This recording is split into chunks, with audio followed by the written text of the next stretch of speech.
Assalamualaikum warahmatullahi wabarakatuh. Perkenalkan, nama saya Sabrina Lukita Siswadi dari Prodi Akuntansi.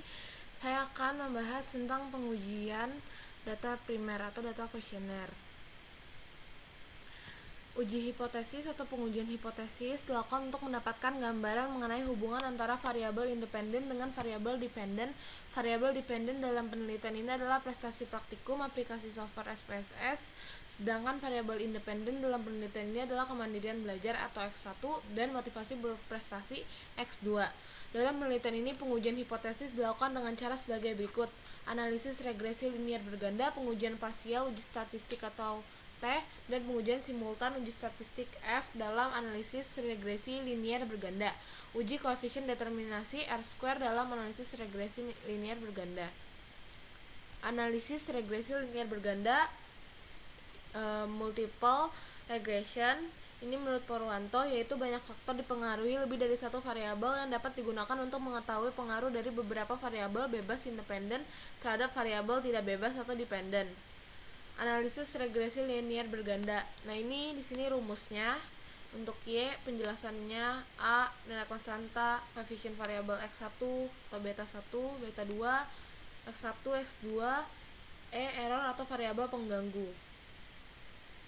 Ini bagian hubungan antara variabel independen dan variabel dependen. Ini bagiannya. Pengujian simultan itu atau uji statistik F dalam analisis regresi linier berganda menurut Ghazali menyatakan bahwa pada dasarnya uji statistik F menunjukkan apakah semua variabel independen yang dimasukkan dalam model mempunyai pengaruh secara simultan atau bersamaan terhadap variabel dependen. Pedoman pengambilan keputusannya, rumusan hipotesisnya itu HO. Hipotesis ini menunjukkan data secara simultan atau individu tidak berpengaruh, yaitu signifikan antara variabel X1 dan variabel X2 dengan variabel Y. Kalau X1 itu hipotesis ini menunjukkan data secara simultan atau individu berpengaruh yang signifikan antara variabel X1 dan variabel X2 dengan variabel Y. Tingkat signifikannya itu alfanya 0,05. Rumus mencari nilai F-tabelnya. Rumus uji statistik F, uji F simultan dalam analisis regresi. F tabelnya K titik koma N strip K. Tingkat kepercayaan penelitiannya alfanya 0,05. Pengujian simultan uji statistik F dalam analisis regresi linier berganda berdasarkan nilai F hitung dan F tabel. Jika nilai F hitung itu lebih besar daripada F table, maka variabel bebas berpengaruh terhadap variabel terkait. Jika nilai F hitung lebih kecil dari F table, maka variabel bebas tidak berpengaruh terhadap variabel terkait. Kalau ini nilai signifikasi, jika nilai signifikasinya itu lebih kecil daripada 0,05, maka variabel bebas berpengaruh signifikan terhadap variabel terkait. Kalau jika nilai signifikannya lebih besar daripada 0,05, maka variabel bebas tidak berpengaruh terhadap variabel terkait. Pengujian parsial uji statistik T dalam analisis regresi linier berganda menurut Ghazali pada dasarnya menunjukkan seberapa jauh pengaruh satu variabel penjelas atau independen secara individual dalam menerangkan variasi-variasi variabel dependen. Uji signifikan T berguna untuk mengetahui pengaruh variabel X secara parsial sendiri-sendiri atau terpisah satu sama lain terhadap variabel Y. Pedoman pengambilan keputusannya, rumusan hipotesisnya sama. Kalau yang HO, hipotesis ini menunjukkan data secara parsial atau individu tidak berpengaruh yang signifikan antara variabel X1 dan variabel X2 dengan variabel Y. H1-nya berarti secara parsial atau individu berpengaruh yang signifikan antara variabel X1 dan variabel X2 dengan variabel Y.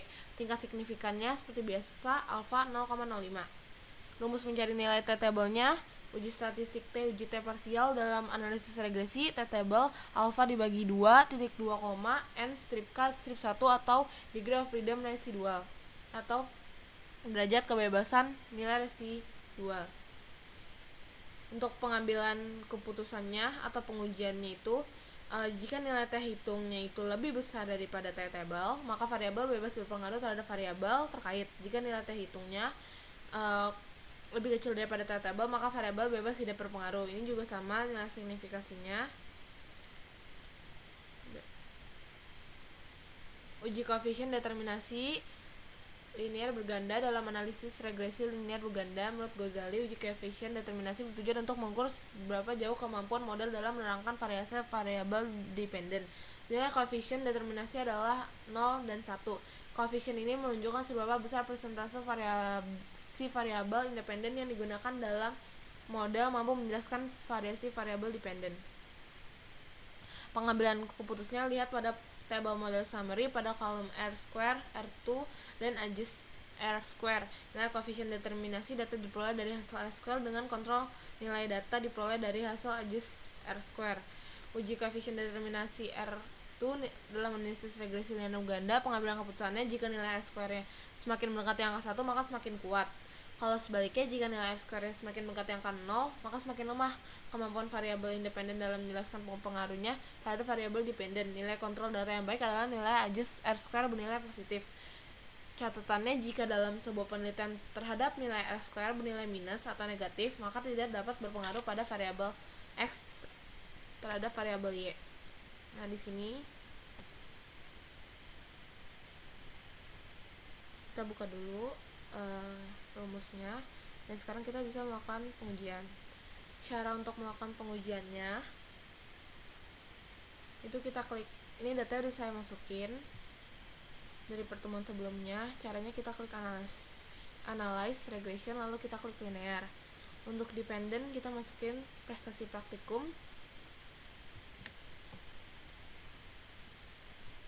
dan untuk yang independen itu kemandirian belajar dan motivasi berprestasi.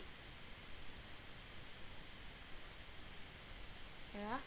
Lalu untuk yang statistik, estimates, model fits, covariance metric, dan collinearity diagnostics.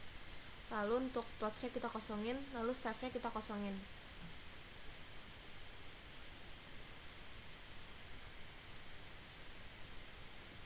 Ini kita kosongin. Lalu yang save-nya yang kalau unstandardized-nya masih di checklist, kita unchecklist saja. Lalu kita klik OK. Datanya nanti akan keluar.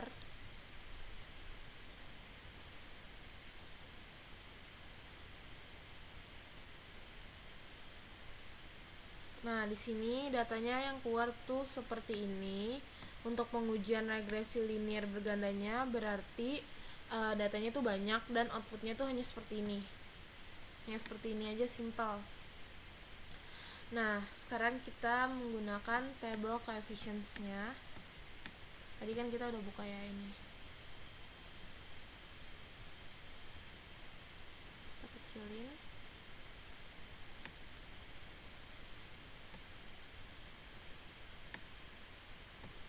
Dan di sini kita kecilin ya.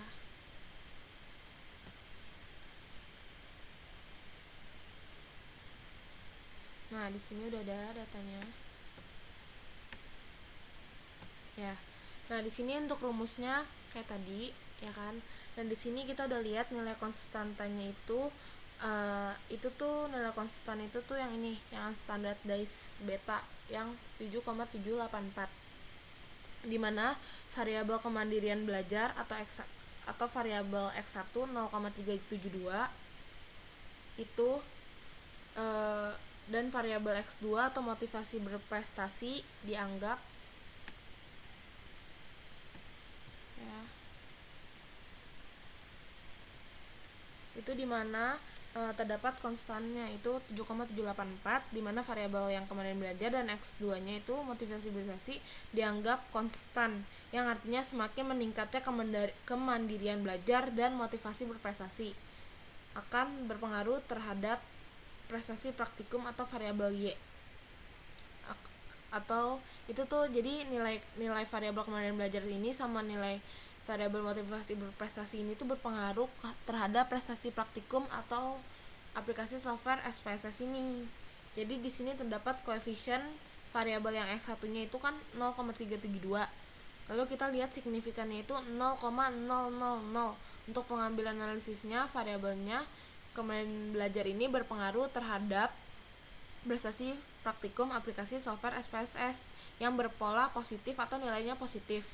Jadi semakin tinggi kemandirian belajar yang ini, maka pengaruhnya akan semakin tinggi pula kepada prestasi praktikum aplikasi software SPSS.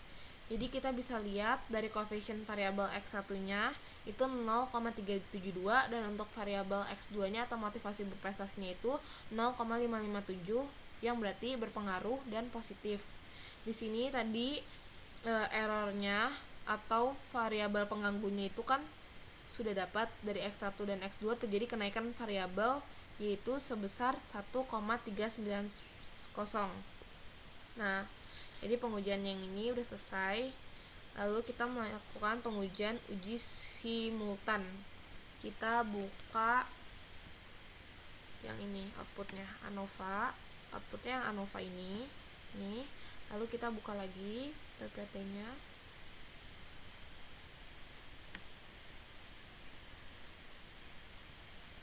Nih, di sini. Ya kan? Kita udah buka. Di sini F table-nya kita lihat dari output ANOVA ini 99,450. Rumusnya itu K.2, N strip K. K-nya itu kan jumlah variabel independen. Nah, di sini kan independennya ada dua, variabel yang pertama X1 dan variabel yang kedua X2. Maka nanti nilainya akan ada dua nilai K-nya. Nah, untuk nilai N-nya kita bisa lihat dari data ini, yaitu jumlahnya itu nih, kita lihat dari data ini. Nih, sebentar.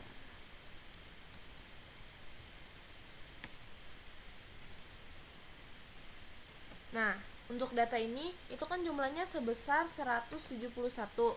Iya kan? Nih, nilainya kan sebesar 171. Kita balik lagi ke outputnya. Itu tadi sebesar 171. Jadi 171 tadi itu dikurangi nilai K-nya. Nilai K-nya tadi independennya ada 2 sebesar. Jadi jawabannya itu jumlahnya itu 171 dikurangin 2, jadi hasilnya 169. Jadi F table-nya itu 2.169. Terus kita cara mau lihat F table-nya. Kita mau lihat dari F table cara gini. Kita buka untuk yang nilai di bagian kolom kedua, karena rumusnya 2 dibagi 2,169. Lalu kita ke bawah ke bagian 169. Nah, di sini sudah dapat hasilnya itu 3,05, ya kan? Lalu kita buka slide-nya. Di sini. Ya kan, di sini udah ada slide-nya. Berarti jawabannya itu F hitungnya itu lebih kecil daripada F table, maka variabel bebas tidak berpengaruh dan hipotesis yang diterima ini hipotesis. Nah, jadi hipotesis yang diterima itu ini H1. Nilai signifikannya kita lihat lagi 0,0000. Ya berarti hipotesisnya itu ya H1 di mana berpengaruh karena nilai signya itu lebih kecil daripada 0,05 nilai acuannya. Jadi di sini di tabel ini motivasi berprestasi dan kemandirian belajar itu berpengaruh kepada dependent variabel prestasi praktikum. Lalu kita lanjut untuk pengujian berikutnya, yaitu uji T atau uji table coefficients. Kita balik lagi ke PPT. Kita lihat PPT-nya. Tabelnya itu coefficients. Nah, kita balik lagi ke sini. Lalu kita buka lagi PPT-nya. Nah, di sini untuk rumus T table-nya alfa dibagi 2, titik 2, N strip K strip 1, ya kan? Yang berarti nilai di sini nilai variabel kemandirian belajarnya itu kan ada nilai sendiri, ya kan? Nilai yang motivasi berprestasinya pun juga ada nilai sendiri. Kemandirian belajar T table-nya kita lihat 5,648 T hitungnya. Di sini untuk yang motivasi berprestasi nilai T-nya itu 8,882. Di sini ini rumusnya untuk T table. Berarti cara penghitungannya itu alfa dibagi 2 hasilnya 0,025. N strip K strip 1, N-nya tadi kayak tadi 171 totalan dari semuanya, K-nya 2, 1. Jadi hasilnya 168. Jadi 0,025 titik 2,168. Lalu sekarang kita buka T-table-nya 0,025, lalu kita cari 168.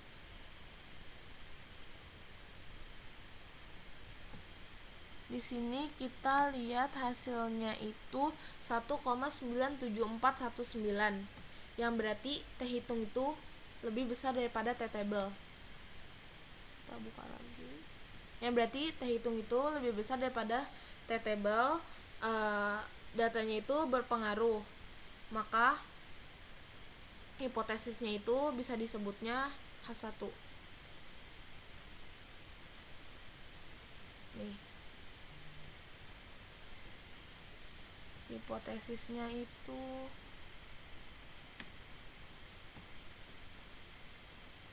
maka hipotesisnya itu adalah H1, yang berarti secara parsial atau individu berpengaruh yang signifikan antara variabel X1 dan variabel X2 dengan variabel Y. Datanya itu berpengaruh. Jadi di sini variabel kemandirian belajarnya itu kan 5,648, yang berarti lebih besar daripada T table. Jadi motivasi berprestasinya itu berpengaruh kepada dependent variabel. Nah, di sini juga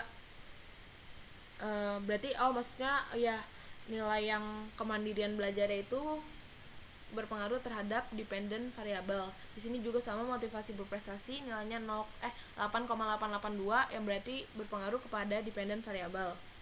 Lalu untuk pengujian berikutnya, uji koefisien determinasi R2. Nah, di sini udah ada tadi. Yang kita lihat dari ini, caranya kita buka model summary. Yang kita lihat di sini itu R² itu 0,542 dan R2-nya itu 0,736. Di sini 0,542 ini didapat dari kuadrat dari yang R ini. Makanya itu R kuadrat. Lalu di sini nilainya ini itu kita buka T-table-nya.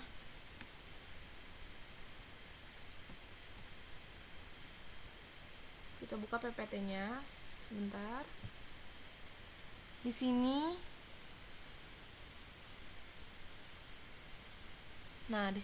ada penjelasannya. Jika nilai koefisien determinasi 0 dan 1, koefisiennya menunjukkan seberapa besar persentase variabel independen yang digunakan dalam model mampu menjelaskan variasi variabel dependen. Di sini kan nilainya itu mendekati 1 karena melebihi setengah, maka semakin kuat kemampuannya juga.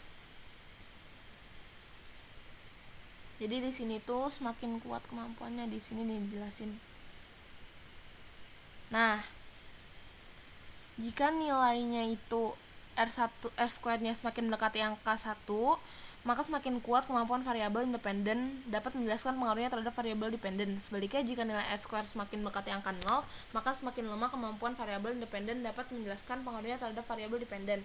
Dan di sini kan nilai R²-nya itu 0,542 ini tuh mendekati 1 karena melebihi setengah. Maka semakin kuat kemampuannya variabel independen dapat menjelaskan pengaruhnya terhadap variabel dependen. Jadi sudah ketemu hasilnya.